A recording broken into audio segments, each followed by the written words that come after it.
Alright, ladies and gentlemen, I wanted to show you an example of chain rule, and I'm going to go ahead and start with an example that we could calculate using other methods besides chain rule. So let's go ahead and look at something relatively simple like x plus 1 raised to the third power. Now, if you take the time to expand that, this would be the old method. The only way we would know how to do this derivative to find the derivative would be to multiply all of these three binomials together one at a time, or two at a time. So this gives us x squared plus 2x plus 1. We still have to multiply by x plus 1. So if we do this carefully, we're going to get x squared times x, which is x to the third, x squared times 1, which is x squared, 2x times x, which is 2x squared, 2x, and then plus x plus 1. After simplifying, you're going to end up getting x to the third plus 3x squared plus 3x plus 1. All of this just to be able to take the derivative. And when you take the derivative, now you end up with 3x squared plus 6x plus 3.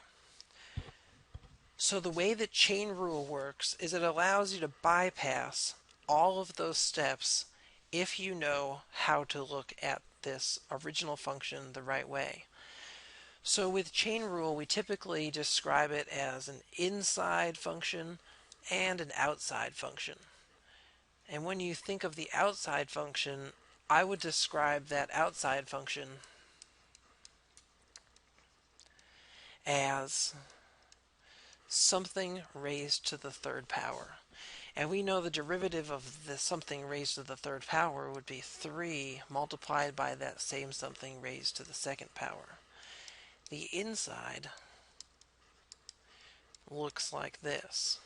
It's just x plus 1. And so the derivative of the inside, so we'll go d out, d in, just to stick with a little bit of derivative notation, d over dx. Derivative of the inside, of course, would be equal to 1. And so what chain rule is saying is that in order to take your derivative and bypass all of the algebra involved there, you can do that by just jumping to the derivative and taking the derivative of the outside, which is 3 times all of that squared, and then multiply that by the derivative of the inside, which is 1.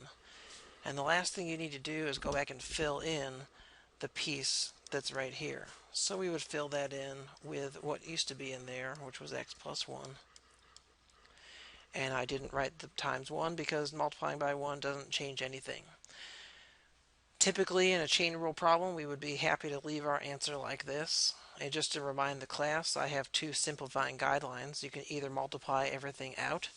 That would give you an answer that looks like this over here. Or you can keep everything factored. And I don't really care which one you use. These are both, they end up both being the same answer.